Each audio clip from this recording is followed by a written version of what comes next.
Para pengawas inilah yang menyatakan go or not go ya untuk suatu pengajuan izin bagi BPR di lokasi tertentu. Karena tercipta dari situasi yang struktural.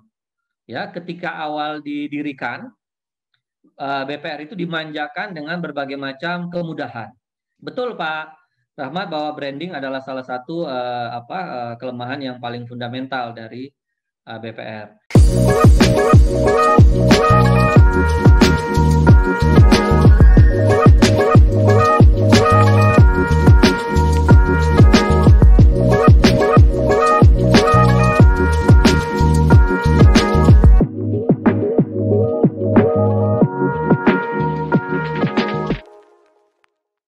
Nah, mereka seringkali dalam pengajuan produk dan layanan digital, termasuk BPR-BPR yang kelas menengah. Ya, kelas menengah itu yang modal intinya kira-kira 15M sampai 50M. Ya, jadi BPR itu kan ada 3 kelompok ya, yang di bawah 15M, antara 15 sampai 50M, lalu di atas 50M. Nah, ini memang teman-teman yang di atas 15M ini, apalagi yang di atas 50M, ini banyak yang sudah punya sejenis mobile apps. Ya, mereka sudah mengeluarkan uang untuk mengembangkan berbagai layanan digital. Nasabahnya ingin buka rekening lewat apps, misalnya pedagang pasar gitu ya, maka sudah bisa dilakukan pencatatan. Tapi memang penggunaannya masih terbatas karena batasan-batasan dalam peraturan OJK dan jangan lupa peraturan Bank Indonesia. Ya, karena kalau menyangkut sistem pembayaran itu di Bank Indonesia, bukan di OJK. Nah, oleh karena itu kita sudah melakukan berbagai upaya untuk meningkatkan pemahaman para pengawas. Ya, karena para pengawas inilah yang menyatakan go or not go ya untuk suatu pengajuan izin bagi BPR di lokasi tertentu. Kemudian kita melakukan koordinasi dengan Bank Indonesia yang saya ceritakan tadi, seperti kemarin kita rapat bahwa finally BPR boleh masuk di dalam sistem pembayaran. Tapi karena asumsinya mayoritas masih kecil, dia tidak boleh langsung. Artinya dia tidak boleh sistem BPR dari core banking sistemnya BPR itu tidak terkoneksi langsung dengan infrastruktur Bank Indonesia. Ya, yang menjadi fasilitator bagi sistem pembayaran, misalnya gerbang pembayaran nasional ya atau NPG ya, National Payment Gateway. Atau ada di Bank Indonesia namanya fasilitas BI Fast ya. Fasilitas RTGS yang kalau Pak Rahmat mengirim uang cepat kan lewat real time gross settlement itu ya. Kalau kita ngisi transfer di bank itu kan mau transfer biasa, mau RTGS atau yang lain-lain gitu ya. Nah, BPR hanya boleh masuk ke dalam infrastruktur Bank Indonesia, termasuk KRIS ya, Quick Response Indonesian Standard ya, QR code untuk perbankan nasional, itu hanya boleh lewat bank umum. Jadi skemanya infrastruktur IT BPR nyantol ke infrastrukturnya bank umum. Bank umumnya silakan pilih. Boleh bank himbara, boleh bank swasta, boleh BPD gitu ya. Sejauh itu bank umum yang nanti mengajukan kepada BI dan OJK dan disetujui. Maka sudah ada BPR sekarang kan yang punya ATM, yang punya fasilitas transfer dan lain-lain, khususnya BPR besar. Nah, hasil kesimpulan kami kemarin misalnya dengan Bank Indonesia, saya mengusulkan di forum itu untuk melakukan pilot project. Jadi kita akan kawal beberapa BPR menjadi contoh pembuktian bahwa BPR sudah mulai masuk lebih banyak pada ranah digital. Ya, pilot ini nanti bersama-sama antara Bank Indonesia dan OJK kita kawal. Karena masih ada tuh keluhan bahwa BPR ketika mengajukan izin, ada juga sih sebenarnya agak kita harus melakukan self assessment juga ya. Masih ada yang 2 tahun itu nggak keluar izinnya gitu misalnya. Jadi kita mau sama-sama nih dengan Bank Indonesia, kalau bisa satu pintu itu syukur, kalau tidak paling kurang dalam pengajuan persetujuan kita saling terinformasi. Sehingga nanti BPR termasuk BPR milik Pemda itu bisa lebih cepat ya dalam mengajukan perizinan untuk ranah digitalnya. Nah, itu kira-kira Pak Rahmat kondisi terkini sehingga semoga keluhan-keluhan dari industri itu semakin berkurang ya di samping intensitas diskusi antara kami dengan asosiasi itu juga jauh-jauh semakin intensif. Ya dulu tuh nggak bisa terlihat tuh Pak Arief yang tadi ajakan Pak Arief tuh ngopi-ngopi pengawas dari Bank Indonesia dengan manajemen BPR yang asosiasi itu nggak ada tuh. Kalau saya sering sekali Pak Arief dengan Pak Joko ya Ketua Perbarindo ngobrol di mana informal gitu ya. Karena lebih banyak hal-hal yang mungkin bisa kita bahas secara lugas dibandingkan ya, Pak. dalam forum ya. Yang penting integritasnya clear ya. Kalau integritasnya Tetap sudah dijaga clear, ya Pak ya. nggak ada hal-hal yang main-main ya kita oke-oke aja gitu. Aku ada pertanyaan nih Pak, buat Bapak satu aja nih Pak. Melihat kondisi saat ini nih Pak Roberto, kondisi perekonomian saat ini dengan adanya begitu banyak kendala-kendala yang dihadapkan oleh teman-teman di BPR, secara real Pak, tantangan seperti apa sih Pak yang mereka rasakan, dan tips-tips dari Bapak sebagai regulator, apa sih yang harus mereka lakukan agar teman-teman di BPR ini bisa bangkit, bisa akselerasinya juga baik, dan karena percepatan roda perekonomian harus sesegera mungkin kan Pak ya. Karena kalau nggak dilakukan sesegera mungkin sampai sejauh mana, karena banyak juga BPR menjadi salah satu bagian elemen yang membantu akselerasi tersebut karena berhubungan dengan pendanaan usaha dan lain-lain. Monggo Pak Roberto, tips buat mereka apa, dan sebenarnya tantangan yang di depan mata atau real yang mereka hadapi apa sih? Iya. Jadi tantangan dan tipsnya ya, atau saya sebut saja resep lah ya. Sebenarnya resepnya itu quite similar ya dari perjalanan waktu ya, yaitu terkait dengan kemampuan adaptasi. Ya. Jadi secara bertahap teman-teman BPR itu memang harus meningkatkan kemampuannya untuk beradaptasi. Ya. Dan kemampuan untuk beradaptasi itu semakin kentara pentingnya pada saat-saat terjadinya krisis. Ya. BPR memiliki kemampuan adaptasi yang relatif rendah karena memang perangkat dan budayanya tidak terbentuk. Ya, dan itu juga bukan tanpa alasan. Artinya atau bukan juga karena memang disengaja. Itu karena tercipta dari situasi yang struktural.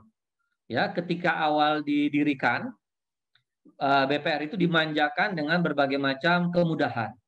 Modal inti yang rendah, layanan formal bagi nasabah keuangan mikro itu melimpah gitu ya. Kita cerita aja awal-awal tahun 90-an ya, sampai pasca krisis. Itu mereka benar-benar dimanjakan dalam situasi itu. Sehingga kebiasaan melakukan bisnis keuangan dengan tata kelola yang baik dan seterusnya itu juga dorongannya tidak sekuat perbankan yang komersial. Sehingga mereka terbiasa dalam zona yang nyaman. Ya, nah kemudian seiring berjalannya waktu, persoalannya bergeser. Ya, mereka yang sedang dalam zona nyaman itu sehingga tidak terbentuk tata kelola yang baik, kemampuan adaptasinya masih terus melemah karena mereka bukan pilihan. Ya, gitu ya. Situasi yang berikutnya, ya katakanlah satu dekade berikutnya, mulai masuk tahun 2000-an, mereka lalu bukan pilihan. Ketika saat itu perbankan komersial itu tumbuh demikian pesatnya, ya.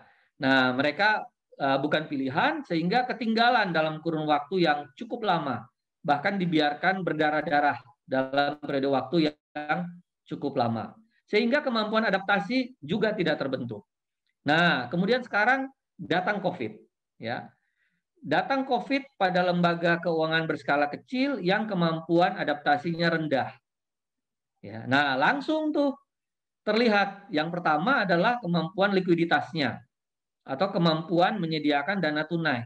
Sehingga di awal-awal COVID, persoalan yang terbesar bagi BPR itu adalah persoalan likuiditas. Beda dengan bank-bank umum dan baik BPD maupun Himbara atau bank swasta. Sehingga pimpinan OJK di berbagai kesempatan mengatakan kondisi yang begini ini 6 bulan, 2 tahun terus-menerus, bank-bank yang berskala besar juga nggak apa-apa gitu. Dia resilience, ya likuiditasnya masih baik gitu. Tetapi bagi BPR tidak demikian. Berlanjut sebulan demi sebulan itu persoalan besar bagi keseharian BPR ketika itu. Ya kita cerita awal tahun 2020 ya, awal tahun lalu. Nah, kemudian itu diperburuk dengan lagi menurunnya kualitas kredit. Ya kan? Jadi sudah likuiditasnya jelek, kreditnya memburuk. Artinya pengembalian dana dari nasabah itu pun minim. Jadi orang narik deposit yang punya tabungan narik, ya, yang mengembalikan cicilan kagak ada, gitu. Ya. Nah, sementara di sisi demand itu orang selalu ribut, gitu ya. Pokoknya Pak Rahmat, Pak Arief kalau mau sebagai pemilik rekening di bank, kalau mau ambil uang kan di kepalanya 100% aku yakin pokoknya aku ke ATM uangnya harus ada, gitu. Iya kan? Bank itu harus menjamin bahwa nasabah setiap waktu dia mengambil uangnya harus ada. Tapi di sisi yang sama Pak Arief, Pak Rahmat sedang ngangsur mobil atau KPR rumah atau aku lagi COVID nih, kerjaan menurun, aku nunda dulu angsuran ya. Boleh nggak angsuran aku direstrukturisasi? Jadi di satu sisi minta angsurannya ditunda, di sisi lain kalau perlu uang harus ada. Lah gimana caranya gitu? Padahal bank-bank ini kan tidak mencetak uang sendiri, gitu ya. Nah, jadi oleh karena itu sekarang saya kira momentum yang baik untuk memperbaiki kemampuan adaptasi dari BPR. Ya, jadi resep yang dasar itu kemampuan adaptasi. Nah, kemampuan adaptasi ini, resep ini, bumbunya itu ada dua tipsnya. Satu adalah kemampuan untuk melakukan inovasi. Ya, mau nggak mau dia harus melahirkan produk dan layanan dengan meninggalkan produk-produk dan layanan yang sebelumnya. Ya, kan susah, BPR ini kan kecil, modalnya sedikit, SDM terbatas gitu ya. Nah, belum selesai bumbunya itu. Namanya bumbu itu kan di blend kan. Kalau kita memasak, makanya saya sebut resep. Nah, dia melakukan inovasinya bagaimana? Adalah dengan kolaborasi atau bermitra. Ya, jadi itu kira-kira tiga kata kunci bagi BPR untuk keluar dari situasi sekarang. Dia meningkatkan kemampuannya beradaptasi dengan melakukan inovasi-inovasi melalui kemitraan yang sifatnya cost efisien dan cost efektif. Nggak usah bikin sendiri produk. Nggak usah investasi untuk fasilitas dalam meluncurkan produk baru. Nyantol aja. Ya, manfaatkan jaringan teman-teman yang sudah dimiliki oleh bank-bank besar. Manfaatkan jaringan sistem retail nasional. Manfaatkan jaringan fintech. Ya, ini untuk perbandingan nih, contoh yang fintech aja salah satu yang konkret. Pak Arief dan Pak Ahmad, BPR itu katakanlah saya punya BPR 100 miliar lah modal inti gitu ya misalnya.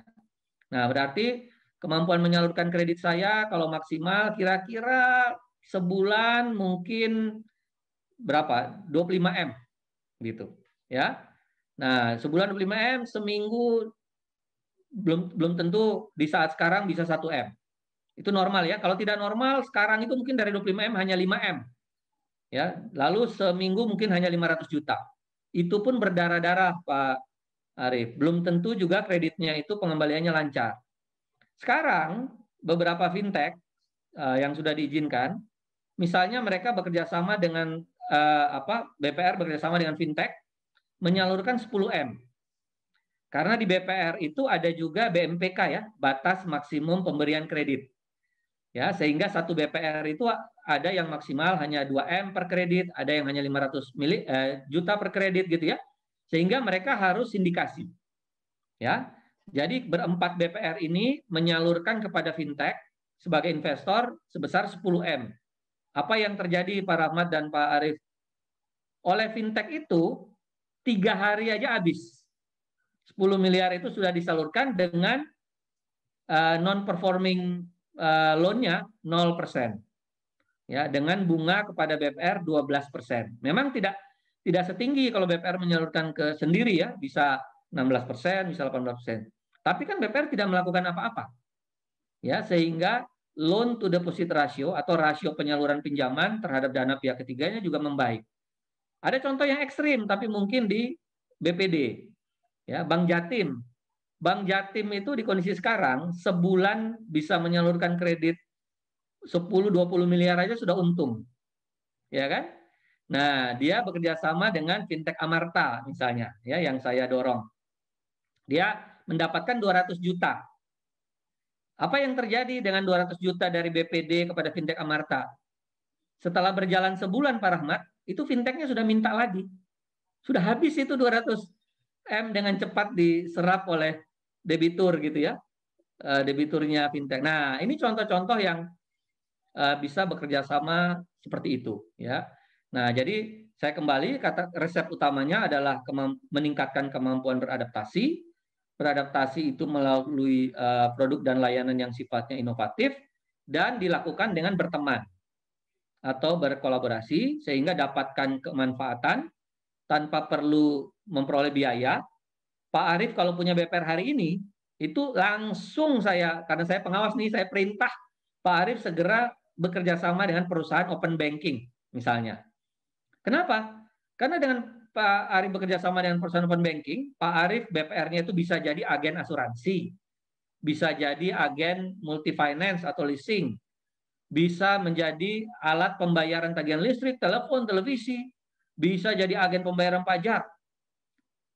Loh, memang nggak ada biaya, Pak? Nggak ada. Pak Arief tidak harus membayar Rp1 pun kepada perusahaan open banking. Loh, uangnya dari mana, Pak, nanti pendapatannya? Dari setiap kejadian transaksi atau sharing fee. Itu pun mungkin hanya 1.000-1.200 perak dari setiap nasabah menggunakan layanan itu. Itu contoh-contoh. Nah, yang begini ini sudah saya bunyikan berkali-kali pada berbagai forum pertemuan dengan BPR. Ya, tetapi seringkali memang kendalanya dari pengawas kita. Karena pengawas di OJK belum sepenuhnya punya pemahaman yang paripurna. Kadang-kadang ketika BPR mengajukan izin untuk inovasi yang saya sebut tadi, kadang-kadang masih ada kendala. Sehingga cukup capek nih Pak Rahmat, kadang-kadang saya harus duduk dengan pengawas, bahas BPR ini, duduk dengan pengawas, bahas BPR di Bandung, yang di sana menyangkut perizinannya.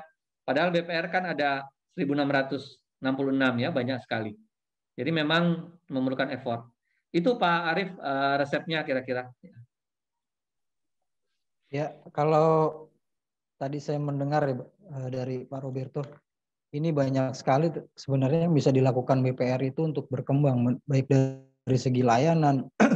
Munculnya fintech ini juga sebenarnya bisa menjadi satu mitra juga untuk BPR gitu. Jadi memang tergantung bagaimana manajerial di BPR itu sendiri untuk mengelola berbagai produk dan layanan. Kemudian saya berbicara ini juga soal branding digital karena hasil riset kemarin gitu ya. Ya saya nggak tahu ini, apakah ini menjadi indikasi bahwa BPR itu sendiri juga culture untuk inovasi terutama di tantangan digital ini masih sangat rendah sekali gitu, karena ketika kita meriset gitu ya di Google Search lah misalnya, ini BPR masih sedikit sekali gitu ulasannya, dan bahkan ada beberapa yang tidak punya website, ada beberapa yang tidak bisa melakukan komunikasi digital baik melalui media sosial misalkan, padahal kalau dari produk-produk lain kayak fintech dan sebagainya mereka sudah sangat ekspansif ke ranah itu. Nah, kalau soal branding ini BPR, karena kalau misalkan mitra dengan layanan inovasi tentu dia harus muncul gitu kan, harus muncul supaya dikenalkan kepada masyarakat sehingga masyarakat bisa trust dengan BPR. Dan ya kembali lagi tadi saya lucu bahwa BPR adalah bank, artinya masih branding yang sangat, ya kurang tahu nih bagaimana nih Pak Roberto melihat ini. Iya, saya yakin Pak Rahmat dan Pak Arief pun karena mau berdiskusi tentang BPR nih, jadi agak paham tentang BPR. Kalau tidak ya mungkin juga pemahamannya pasti minim ya, tapi itu normal-normal saja. Apalagi saya berharap Pak Rahmat, Pak Arief apakah punya rekening di BPR. Ya, karena menabung dan membuka, ini saya menyarankan nih sebagai pengawas bank, kalau punya uang lebih ya, ada dana yang kebetulan orang tuanya hasil penjualan rumah atau apa yang besar, naruh aja di depositonya BPR. Ya, pasti bunganya jauh lebih tinggi dibandingkan bank umum, dan asal tidak melebihi 2 miliar itu juga sepenuhnya dijamin oleh LPS. Ya. Nah, kalau ragu-ragu Pak Arief tanya dulu ke saya, Pak saya mau nabung dengan BPR di Bandung. BPR mana sih? Nah, nanti saya tunjuk hidung gitu ya. Oh, Pak Arief nabung aja di BPR ini gitu. Atau Siap, Bapak di Jakarta, Pak saya tinggal di Bekasi, BPR apa ya di sekitar Bekasi yang bagus gitu. Nah, jadi kalau ada uang lebih apalagi yang tidak ada keperluan ya untuk perputaran cepat, bisa membantu BPR dengan menempatkan tabungan di sana dan deposito. Nah, betul Pak Rahmat bahwa branding adalah salah satu kelemahan yang paling fundamental dari BPR. Oleh karena itu dari awal kita mendorong misalnya agar asosiasi itu segera membuat agregator informasi, ya, semacam mobile apps yang ada di Play Store, ada di web, ada di mana-mana bisa kita unduh, ya. Dan kalau kita klik di situ dapat informasi tentang BPR seluruh Indonesia. Kemudian nanti kalau kita kebetulan sedang di Bandung, kita mau ngajukan kredit ke BPR di sekitar Bandung, kita bisa ketik Bandung gitu. Nanti keluar BPR-BPR di situ, kita bisa klik di linknya untuk masuk ke dalam web individu BPR-nya. Karena kalau tanpa begitu, kita tidak bisa. Saya nggak yakin juga sepertinya Pak Arief sekarang mau cari tahu BPR yang ada di Sulawesi Selatan misalnya. Pak Arief nyarinya di mana gitu. Ya kan, nggak ada fasilitas untuk itu gitu. Apalagi kalau BPR itu kan sering gaya-gaya ya, dia menuliskan namanya tanpa embel-embel BPR-nya, supaya seakan-akan dia menjadi bank, seperti Bank Jogja. Orang sering keliru itu, padahal itu dikiranya BPD, padahal itu BPR Kota Pemkot Jogja gitu ya. Nah, misalnya begitu. Nah, itu kita mendorong ke sana. Jadi kita mendorong agar asosiasi menyediakan saluran-saluran informasi yang sifatnya komprehensif. Ya, karena lama sekali sebenarnya tahun ini ada inisiatif strategis dari internal kita di DKB 4 untuk mengusulkan kita yang membuatkan gitu ya, apps-nya dan seterusnya dengan bantuan konsultan yang saya sebut sebagai agregator informasi. Sehingga orang tahu BPR itu apa saja, lokasinya di mana saja, produknya apa saja, kemudian kelebihan-kelebihannya apa saja gitu ya, batasan-batasan LPS bahwa itu dijamin dan seterusnya, sehingga orang timbul trust ya bagi terlibat dengan transaksi keuangan oleh BPR. Nah, tapi sayangnya ada kendala administrasi lah kira-kira begitu, sehingga inisiatif itu tidak bisa kita kerjakan tahun ini dan kita hanya mengusulkan skema kepada asosiasi untuk melaksanakan itu. Nah, namun hal-hal lain kita dorong ya. Karena itu tidak bisa, nah hal-hal lain kita dorong. Saya contohkan adalah dengan meningkatkan intensitas komunikasi. Ya, komunikasi baik dengan internal asosiasi maupun dengan keperluan informasi ke publik. Ya, jadi kita lebih sering baik aktif berpartisipasi dalam pemenuhan undangan sifatnya maupun dengan menginisiasikan kegiatan-kegiatan. Jadi saya beberapa kesempatan misalnya mengundang vendor-vendor penyedia core banking BPR, ngobrol untuk tahu tentang perkembangan teknologi dalam hal penyediaan infrastruktur dasar BPR, kemudian minta bantuan mereka juga memperbaiki perangkat-perangkatnya, ngobrol dengan penyedia-penyedia perusahaan teknologi informasi ya, yang menyediakan namanya front end ya, yang menyediakan layanan di depan. Ketika di website kita mengklik-klik layanan suatu bank, itu namanya front end. Kalau back end terkait dengan pengolahan data-data, statistik, akuntansi, dan lain-lain di internal banknya. Nah, saya ngobrol juga minta mereka untuk lebih agresif berkomunikasi dengan BPR, kemudian membantu juga mengedukasi. Ya, dengan fintech tadi sangat sering ya, dengan asosiasi fintech pendanaan, minta mereka juga membantu menginformasikan tentang BPR bagi fintech yang sudah bekerja sama dengan BPR. Di dalam webnya juga disediakan link dengan BPR-nya. Ya, jadi memang banyak upaya, tetapi semuanya masih membutuhkan waktu. Dan sampai saat ini pun nggak usah jauh-jauh ya Pak Rahmat ya, di kalangan teman, di kalangan saudara, saya sendiri gitu, kalau mengajak mereka untuk nabung di BPR itu bahkan ada yang itu apaan sih gitu. Oh itu diatur OJK juga ya, gitu-gitu ya. Oh itu bank toh, gitu ya. Nah, jadi terkesan bahwa BPR itu ya banknya orang miskin, banknya. Nah, saya sering membalikan itu. Saya bilang, iya betul. Itu bank-bank yang berkontribusi sangat besar untuk negeri ini karena dia menangani kekereaan yang kamu sebutkan itu. Dia menangani orang miskin, menangani pembiayaan untuk tukang buah, untuk tukang bakso yang perlu uang cepat gitu ya. Nah, sehingga mereka fundamental untuk inklusi keuangan.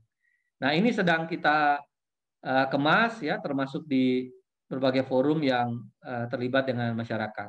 Nah, mudah-mudahan ke depan ini akan lebih baik ya, walaupun keinginan untuk menjadikan BPR itu bank yang keren, 5-10 tahun lagi ya mungkin baru 40-50%. Tapi sejauh itu ada progres, menurut saya mengapa tidak gitu ya. Ditambah lagi dengan BPR yang sudah semakin kuat, nanti dia masuk di dalam sistem pembayaran, mereka akan terekspos tuh Pak Rahmat, misalnya membeli dengan Tokopedia, ada alternatif bayar lewat BPR gitu kan.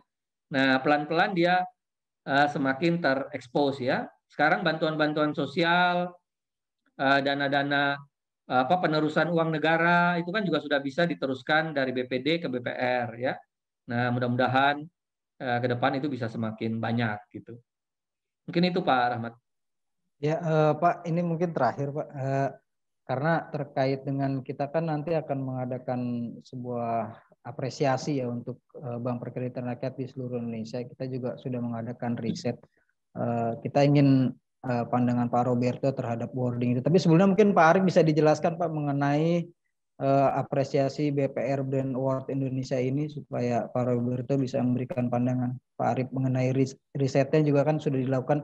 Kita riset itu dengan kolaborasi dengan Trust & Co Indonesia Pak, ada sebuah lembaga riset yang sudah hampir 10 tahun lebih ya dia mendedikasikan dirinya untuk mengadakan penelitian-penelitian terhadap perkembangan bisnis dan brand di Indonesia. Nah, kita coba gandeng Trust & Co untuk mengadakan riset terhadap Bank Perkreditan Rakyat.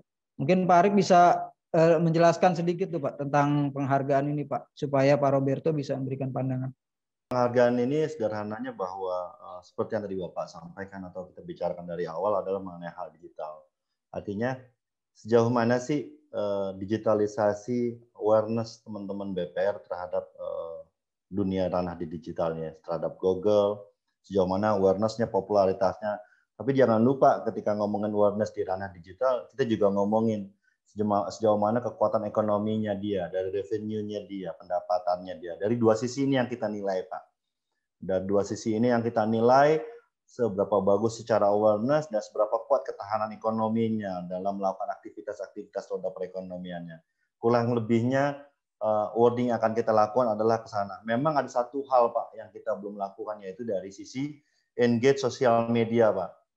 Kenapa? Karena banyak sekali dari teman-teman ketika ngomongin engage, kalau kita riset, banyak teman-teman BPD yang belum melakukan aktivitas itu. Artinya kalau kita lakukan, terlalu banyak yang gugur karena harus banyak edukasi yang harus kita lakukan saat ini, Pak, agar mereka juga aware bahwa ranah digital ada sebuah ranah promosi, ranah awareness, ranah untuk mereka bisa saling engage dengan para customer-nya.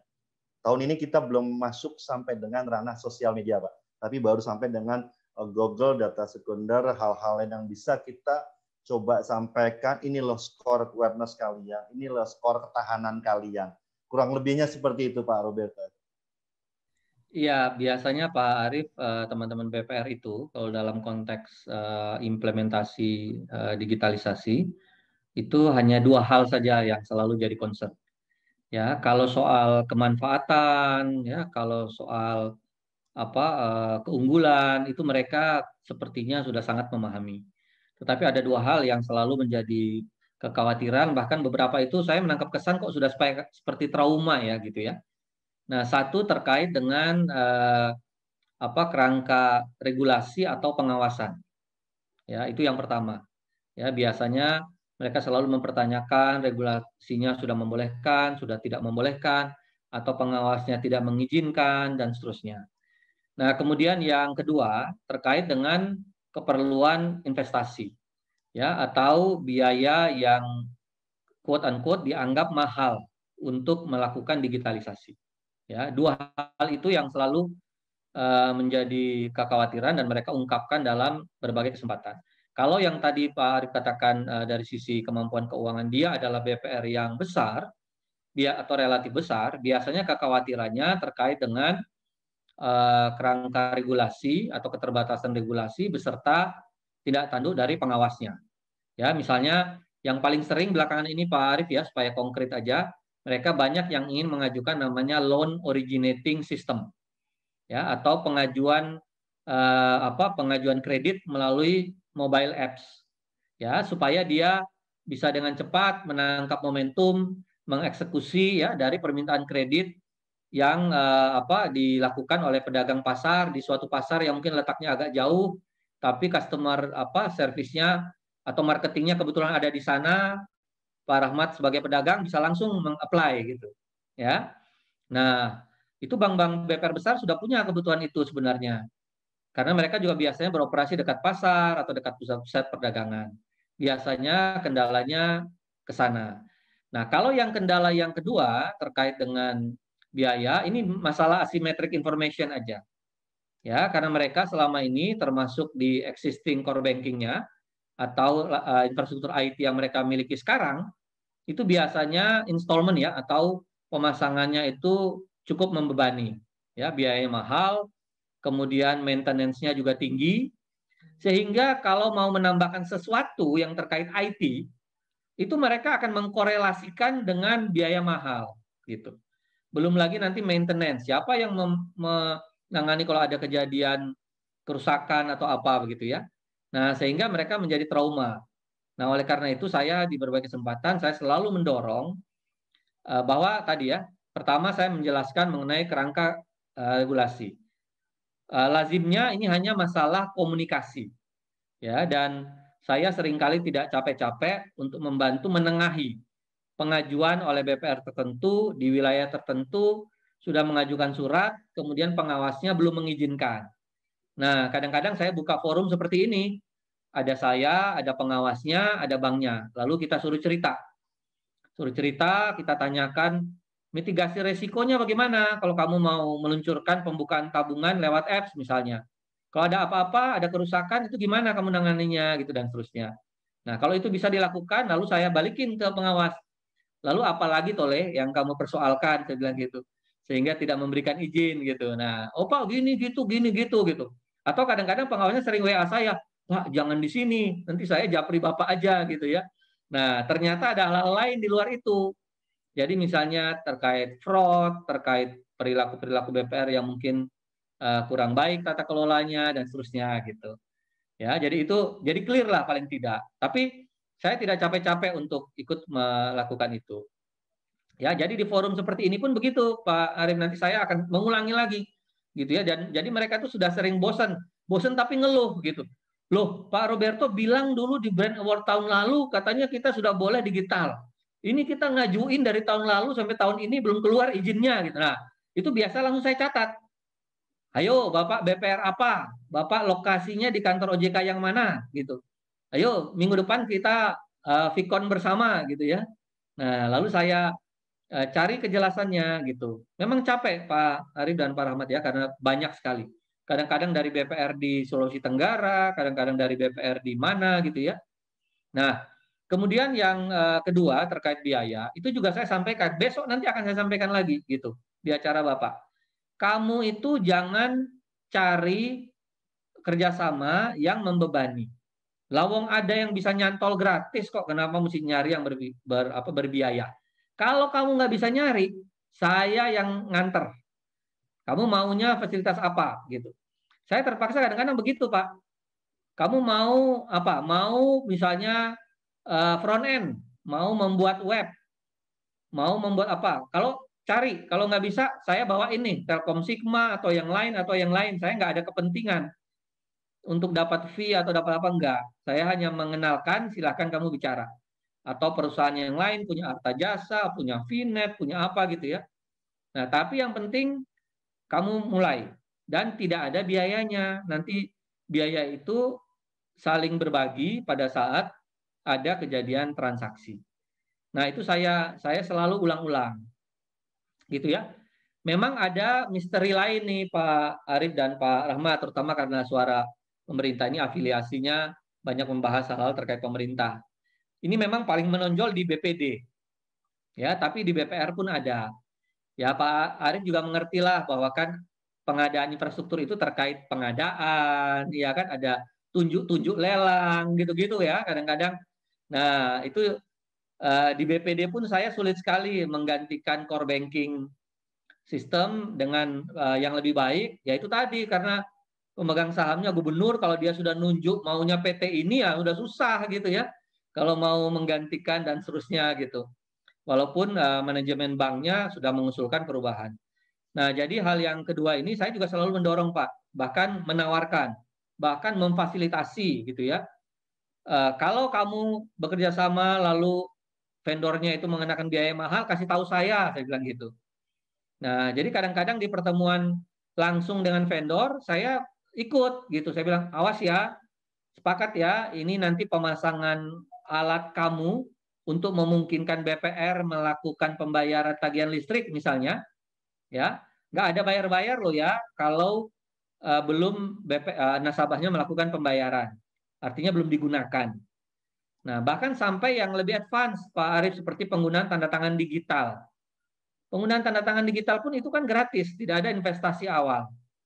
Ya, kalau Pak Arief memproses kredit dalam skala yang besar, misalnya di atas 100 juta, mau menggunakan tanda tangan digital, baru kena bayaran entah Rp8.000, entah Rp9.000 gitu ya. Tapi itu kan membantu dari sisi efisiensi yang besar sekali.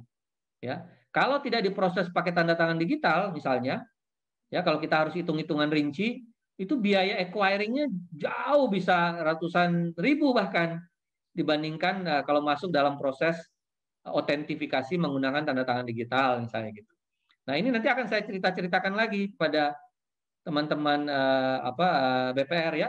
Di samping biasanya saya bagikan buku saya karena tahun lalu saya menulis buku tentang lebih mengenal digital banking. Nah tahun ini saya sedang menyelesaikan yang ini nih ada di ini saya nih Pak. Tahun ini buku saya itu transformasi digital perbankan.